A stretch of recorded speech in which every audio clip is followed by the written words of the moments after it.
Ngomong-ngomong, kamu sudah punya pacar atau belum? Pacar? Ah. Bukan pacar lah, calon suami.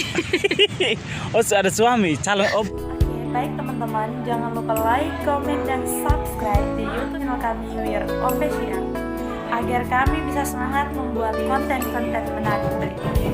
Thank you, Sarai. Halo teman-teman, jangan lupa like, comment, dan subscribe di channel agar kami dapat lebih semangat lagi memberikan video-video menarik berikutnya. Terima kasih.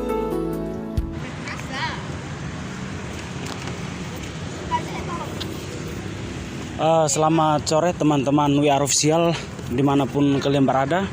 Semoga kalian dalam keadaan sehat walafiat. Pada kesempatan ini saya kedatangan seorang tamu dan juga teman saya. Kenapa tujuan saya mengundang teman saya ini? Karena saya melihat bahwa beliau memiliki potensi dan juga memiliki sesuatu yang tidak dimiliki oleh orang lain, dan saya mengundang beliau untuk membagikan cerita dan juga pengalaman kepada teman-teman yang ada di luar sana. Tetapi sebelum melangkah lebih lanjut atau berikan kesempatan untuk memperkenalkan diri kepada teman-teman yang ada di luar sana sehingga mereka lebih kenal kamu lebih jauh. Selamat sore teman. Ya. Selamat sore. Selamat sore. Jadi sebelum saya bertanya kepada kamu, coba kamu perkenalkan diri kepada teman-teman yang ada di luar sana supaya mereka kenal kamu lebih dalam. Oke. Nama saya Mirana Krisma Yanti Dilak. Itu kalau yang nama yang panjang sekali. Kalau yang lebih pendek lagi Mira Dilak, tapi teman-teman, kakak semuanya biasa memanggil saya Mira saja. Oh, Mira. Mira tanpa S ya. Terus kuliahnya di mana? Coba. Di Akademi Pekerjaan Sosial APS Kupang. APS. Sekarang semester berapa? Sekarang sudah masuk semester 2. Oke, baik. Terima kasih. Dan yang ingin saya mau tanyakan kepada kamu itu, apa kamu berniat untuk masuk ke kampus APS? Kenapa tidak masuk di universitas yang lain, misalkan Undana, Unika, Unkris dan lain sebagainya? Oke, cerita pengalaman dulu ya, bagaimana sehingga saya bisa masuk di Akademi Pekerjaan Sosial. Iya. Awalnya saya basicnya itu ada di sekolah pariwisata, SMK. SMK-nya itu di salah satu SMK di Kota Kupang, SMK Kencana Sakti.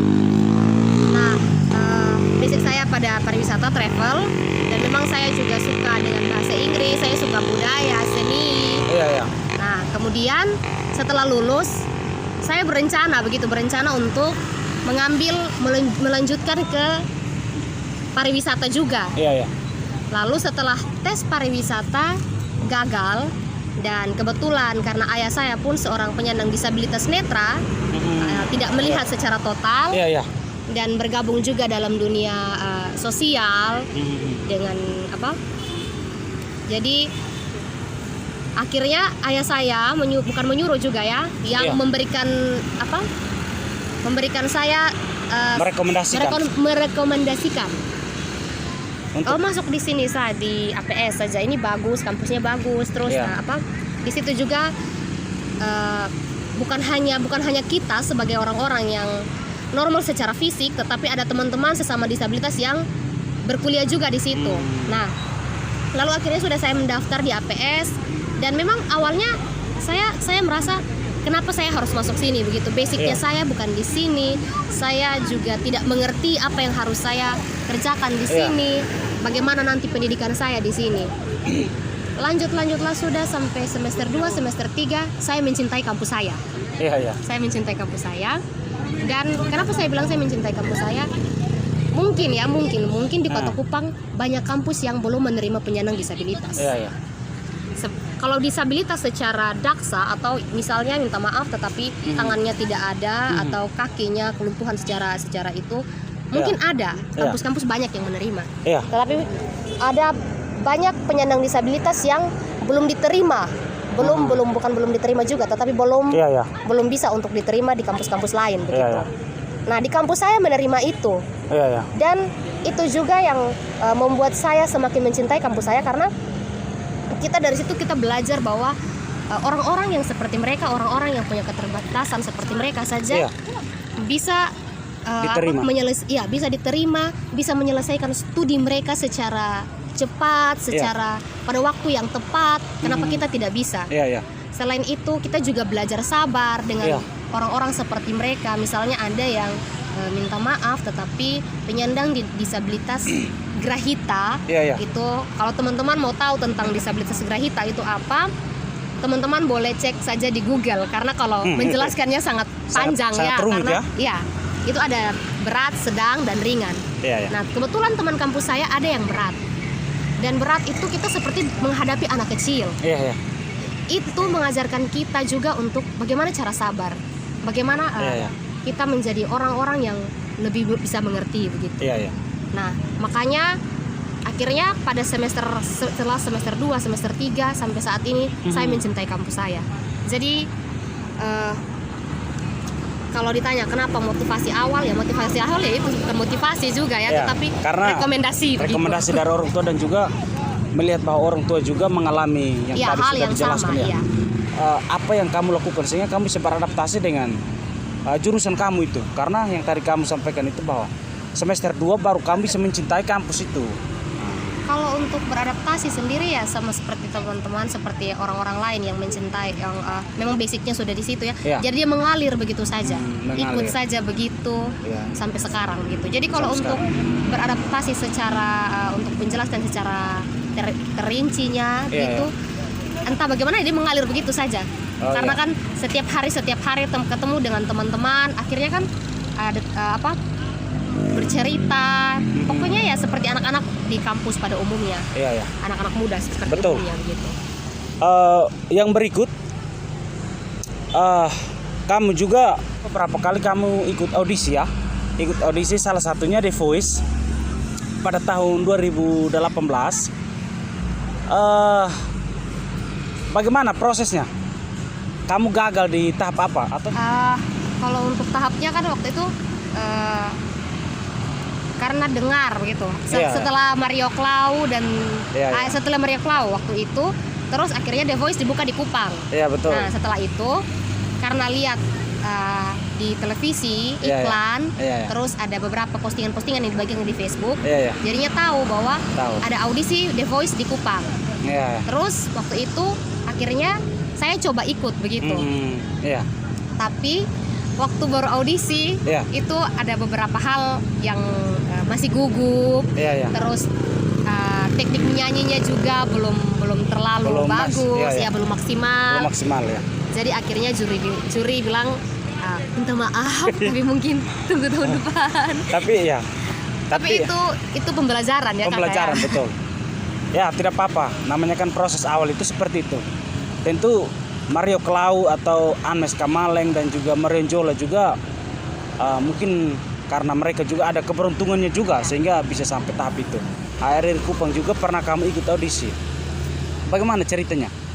Kalau RRI Kupang kebetulan teman saya salah satu presenter di RRI Kupang Talenta NTT Award. Lalu dia yang merekomendasikan juga dan dia bilang Mir, ini ada buka ini nih, ikut yuk. Dan orang Kupang bilang lu ikut kok, beta daftar Jadi kan saya bilang aduh masih gugup, ini hanya biasa, istilahnya bilang kok beta penyanyi kamar mandi Terus dia bilang ikut saja apa terus tiba-tiba kan cuma dikasih nama, kasih nama kampus, terus udah didaftar oleh teman, dan pas hari H untuk audisi dan puji Tuhan itu sempat masuk sampai babak semifinal tapi itu kembali lagi karena masih gugup tadi jadi hanya berhenti di situ saja. Sampai semifinal luar biasa itu. Menyanyi itu apa kamu bakat atau hobi saja itu? Bakat kamu di bidang menyanyi atau hobi saja? Sekedar hobi. Apa ya? Bakat yang dijadikan hobi juga, iya. sekaligus hobi. Betul. Jadi selain yang dua yang tadi saya tanyakan itu yang saya tahu, karena saya sering melihat postingan kamu di Facebook. Selain itu apa lagi? Selain dari dua audisi itu. Selain yang itu pernah di gereja ada. Ya, kontes-kontes di gereja ada. Ya. Terus hanya terus dengan menyanyi biasa kayak ada event-event begitu yang dari kampus atau dari acara-acara keluarga di gereja. Terus pelayanan gereja di luar biasa juga. Iya. Itu. Tapi kalau untuk khusus yang untuk seperti lomba-lomba baru itu saja. Baru dua itu. Iya, baru itu. Selama kamu bergerak di dunia tarik suara itu, yang berkesan buat kamu itu apa? Audisi yang mana? Audisi pertama kali. Iya. Audisi pertama kali waktu itu saya biasa menyanyi. Iya. Tetapi orang-orang di gereja saya itu tidak tahu kalau saya bisa bernyanyi begitu. Bisa bernyanyi. Jadi waktu itu pertama kali ikut audisi lombanya di gereja, lomba rohani gereja. Iya. Lalu akhirnya disuruh ikut sama ayah. Iya. Disuruh ikut ya Mir, ikut. Orang Kupang, bahasa Kupangnya bilang, lu ikut ini lomba Papa daftar kas lu. Iya. Terus saya bilang, Bapak beson mau. Iya. Beta takut, beta malu, beta gugup. Iya. Terus Papa bilang, ikut cari-cari pengalaman begini. Itu waktu itu kamu masih SMP atau SMA? Itu SMA. SMA kelas berapa kelas? SMA kalau tidak salah kelas 2 atau kelas 3. Kelas 2. Berarti umur masih sekitar 16 atau 17. Sekitar 17 ya, sekitar 17 tahun. Jadi akhirnya ikut. Ikut pertama kali naik panggung tuh yang jemaatnya saya itu yang langsung kayak, yakin ini anak bisa menyanyi gitu. Yakin ini anak bisa menyanyi. Dan itu saya juga yang gugup karena kan dilihat lalu di juri dinilai ya. Tapi puji Tuhan itu masuk sampai semifinal dan itu berkesan buat saya karena pertama kali audisi langsung masuk sampai semifinal. Memang bukan di panggung besar, tetapi sampai di semifinal dan berhasil. Itu sesuatu yang luar biasa. Buat saya. Betul. Untuk orang yang baru pertama kali begitu. Ya artinya kita mulai dari hal kecil lah seperti itu ya. Iya. Ngomong-ngomong, kamu sudah punya pacar atau belum? Pacar?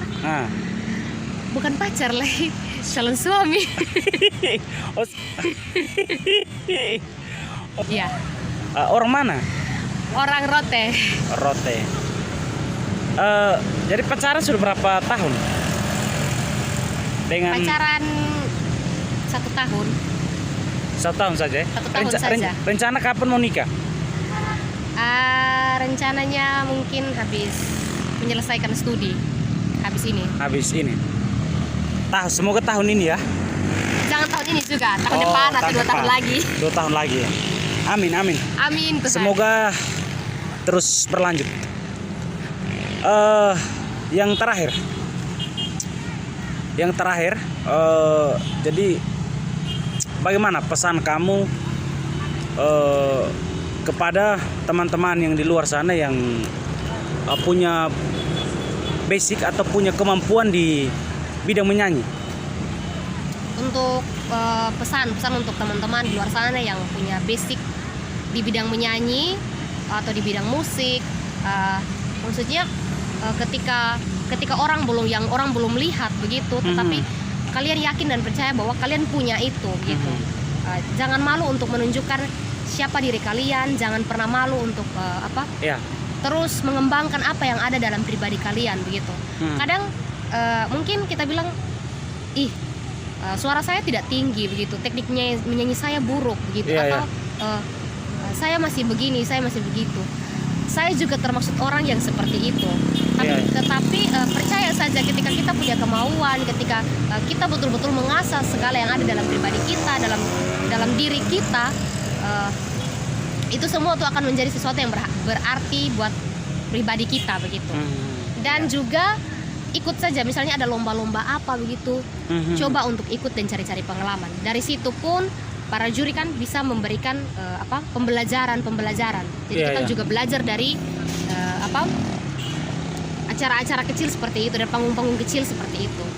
Karena kita tidak pernah tahu, mungkin suatu saat Tuhan bilang berkatmu di sini, rezekimu di sini. Mulailah dari hal-hal kecil. Oke, baik.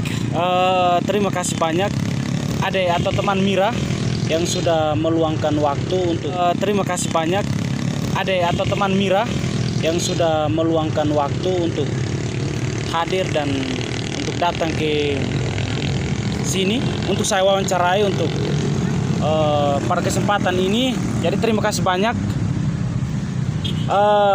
Baik teman-teman, itulah perbincangan kami pada sore hari ini. Semoga apa yang kami bicarakan atau apa yang kami diskusikan pada sore hari ini bisa bermanfaat kepada teman-teman yang ada di luar sana. Tetapi sebelumnya kalian jangan lupa subscribe, komen, like, dan share sebanyak-banyaknya kepada